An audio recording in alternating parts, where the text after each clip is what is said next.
the world of college football. Yes, I said it. It is May 19th, and we are talking about college football right now.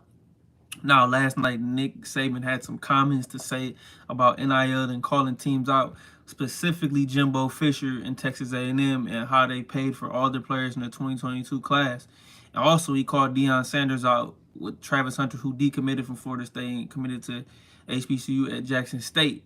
Now, Nick Saban, I feel like, was out of bounds with these comments, calling everybody out. Now, Jimbo Fisher responded against Nick Saban and said some things that called him despicable and a whole bunch of forth and going back and forth. And it's just been an onslaught today. I didn't think this story would blow up.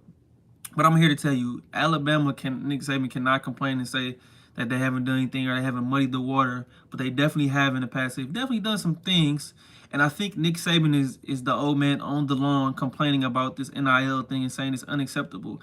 I'm here to tell you guys, I think that NIL is a great thing. I think there needs to be a railroad to have some type of direction towards it, but I'm all for kids getting their money. And for the fact that we keep sitting here saying that these guys are amateurs, these guys are semi-pros, they should be getting paid to do what they do. They deserve it, and they are willing. You are what somebody's worth to pay you for, and I have no fault in the kids.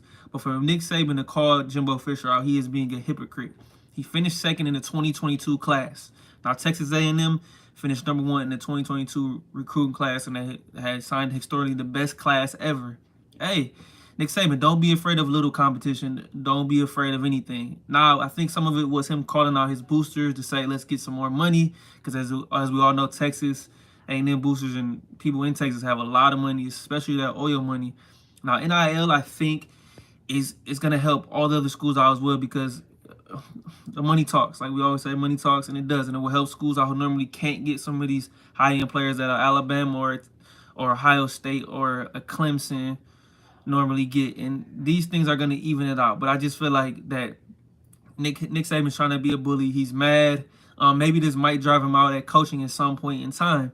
And then I just don't think it was also fair to call out Deion Sanders, because Deion Sanders didn't have nothing to do with any of this. They're a lower level HBC. They're a 1AA FCS school. They're not going to be in a Power 5 conference. Deion is trying to make a way, and him and Travis Hunter responded. Travis Hunter said his mom's still living in the situation, even reportedly that he had $1 million NIL deal, and he said no. He addressed his issues about his living situation with his mom and his family, and it hasn't changed. Deion responded to Nick Saban, says it's still love for Nick Saban. He doesn't have any beef toward him, so I like the way Deion handled it. But this is a class of SEC coaches just going at it, and Jimbo Fisher did not hold back, and I'm on his side without a doubt in my head. Like I said, he's being a hypocrite. Now, Nick Saban better get ready, because there's going to be more NIL deals coming for kids. There's going to be more things to come. And Nick Saban again came out tonight. He apologized. His quote was, should have never really signaled out anybody, which he shouldn't have. But he's not sorry about the NIL thing. But it's going to be a firestorm. It's going to keep going.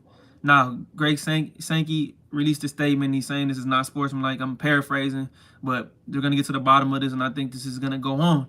And guess what? As we all know, they are both in the SEC West. So what does that tell you? I am looking forward to October 8th. This is gonna be a good one. I don't see Jimbo Fisher and Texas A&M going in there and beating Nick Saban. Now, Nick Saban is great, he wants to be, but he's kind of tarnishing his legacy a little bit talking about this. Stop being the old grumpy man. Get with the times. Adapt to change. And these old guys don't want to adapt to change. NIL is here to stay, and it is not going anywhere. So it's gonna be a long off season, but I can't wait. This is gonna be fireworks. This is gonna be talked about for things. But like I said, Nick Saban is wrong in this aspect, and I'm going to stand by that. It's your boy Adrian, and I'm out.